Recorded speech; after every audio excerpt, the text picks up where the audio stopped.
Welcome back to my channel. Turkey could pose a greater threat to Israel than Iran in Syria if it supports a hostile, quote-unquote, Sunni Islamist force in Damascus, an Israeli government commission said on Monday.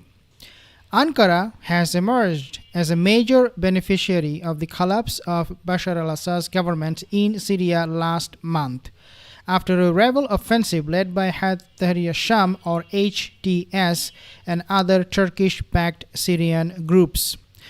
Since then, the Turkish President Erdogan has vowed to provide all forms of support, including military and security assistance, to help the new Syrian caretaker government establish a public order in the country under the leadership of Ahmed al-Shara, also known by his name al-Jawlani. The committee, quote-unquote, for the evaluation of the defense establishment budget and the balance of power, quote-unquote, chaired by former National Security Council head Yaakov Nagel, is a commonly referred to in Hebrew media as the Nagel Commission. What Turkey is also doing is they are bolstering their support for the Syrian government. The committee from Israel, they have said, that was established back in 2023 prior to the outbreak of Israel's war on Gaza, to develop recommendations for the defense ministry regarding potential areas of conflict Israel could face in the coming years. And they came up with one name, and that is Turkey. The committee said the, quote, origins of the rebels and their leaders, quote-unquote, some of whom previously had links to groups such as Al-Qaeda, should not be overlooked, end quote. For this reason, it must be considered that Israel may face a new threat arising in Syria, which in some respects could be no less severe than the previous one.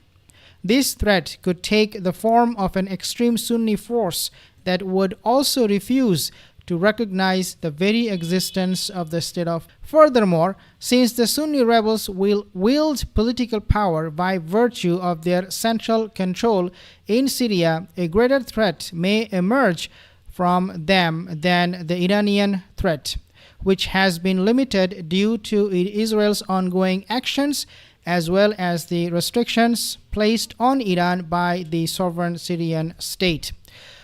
What is also happening at the moment, I also want to actually share with you something else in a second that talks about basically how this whole thing in Syria is being controlled and maintained heavily right now by Turkey. This committee from the Zionist State of Israel warned that the problem could intensify if the Syrian force effectively became a Turkish proxy. Quote, as part of Turkish ambition to restore the Ottoman Empire to its former glory, end quote. In other words, this committee, they're now seeing a link why Turkey will be interested in Syria, and that link is the Ottoman Empire, the lost glory. The presence of Turkish proxies or Turkish forces in Syria could increase the risk of a direct Turkey-Israel conflict, its report assessed. Now, I'm not saying anything from my own opinion. I'm not saying anything or sugarcoating anybody anything. So I do not want to see those ad hominems where you guys, a lot of you unfortunately accuse me of pro-Turkey and this and that. I'm not pro-Turkey. I'm not pro-anybody. I'm pro-Palestinian, pro-human, humanity. And I fight for them. That's why I'm here. So again, stop those ad hominems, or else I will actually block your comments. The committee also raised concerns, so this committee from Israel, about the risk of rearmament in both Lebanon and Syria. Soon after Assad was toppled, Israel began a bombing campaign targeting hundreds of military sites in Syria, including air assets and research centers.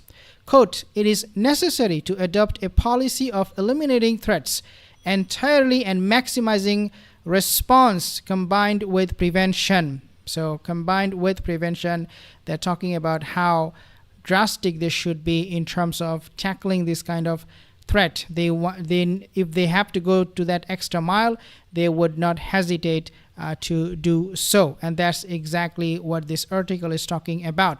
In this context, we must consider, coming from again Israel, that the entry of the Turkish army into Syria could accelerate the rearmament of Syria at a relatively fast pace. End quote.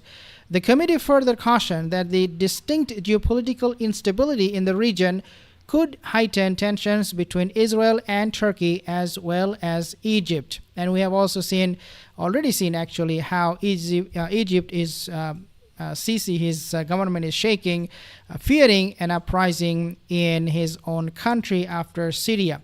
And of course, if that happens, if the people in Egypt, they rise up, I have no doubt that Turkey will definitely help the people of Egypt because of their connection with the Brotherhood. Now, Turkey to establish strategic defense ties and military cooperation with Syria. This is also being reported in the same article, and they actually made a link with the previous article when they published this new one, saying that the Turkish Defense Force or Defense Ministry has said Ankara will establish military cooperation with the new Syrian administration. Speaking to journalists on Thursday, a Turkish defense official said Ankara was already in discussions with Syrian officials on the nature of their future military ties.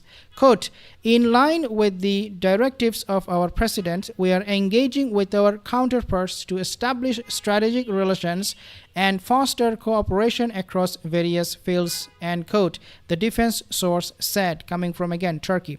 Quote, based on the needs identified during these meetings, the necessary support will be provided.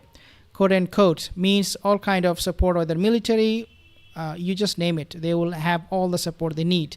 Turkey, under the leadership of Erdogan, was a key backer of the Syrian opposition since the revolution began in Syria on December 8th last year after 13 years of civil war. Turkey has had long-standing contacts with Tahrir Sham HTS and its leader Ahmed al-Shara, now the de facto leader of Syria. Erdogan openly supported HTS and allied groups during their winter offensive. After emerging victorious in Damascus, Shara announced his intention to establish strategic ties with Ankara. Last month, the Turkish president instructed his ministers to analyze shortcomings and challenges within Syria's infrastructure and to propose solutions to help the new Syrian government. What I personally now believe is that Syria is now part of Turkey. Not officially, but they are going to be working exactly for the same cause. Both countries, their survival will become inseparable. So if we die or if something happens to Syria, it will be as if it happened to Turkey. That's how they will be treating it. As part of these efforts, Turkish energy sector officials visited the Syrian capital last week to prepare a report on the country's electricity system, which has been plagued by frequent power outages. They're already working with those infrastructures in Syria, the Turkish authorities. They're working with the military. They're training those militaries. They're bringing military personnel from all across the Middle Eastern countries, all across from the Muslim world. In other words, they're changing the very definition of the conventional army that a country has. In Syria, you do not have a military based on its Syrian nationality. Rather, it is based on their faith. If you share the same value, same faith, just like me, and one of them is the destruction of the Zionist state of Israel, then you are part of me. We are on the same page, and this is exactly what is happening at the moment with all of this thing. Thank you guys for joining this session. See you in the next video.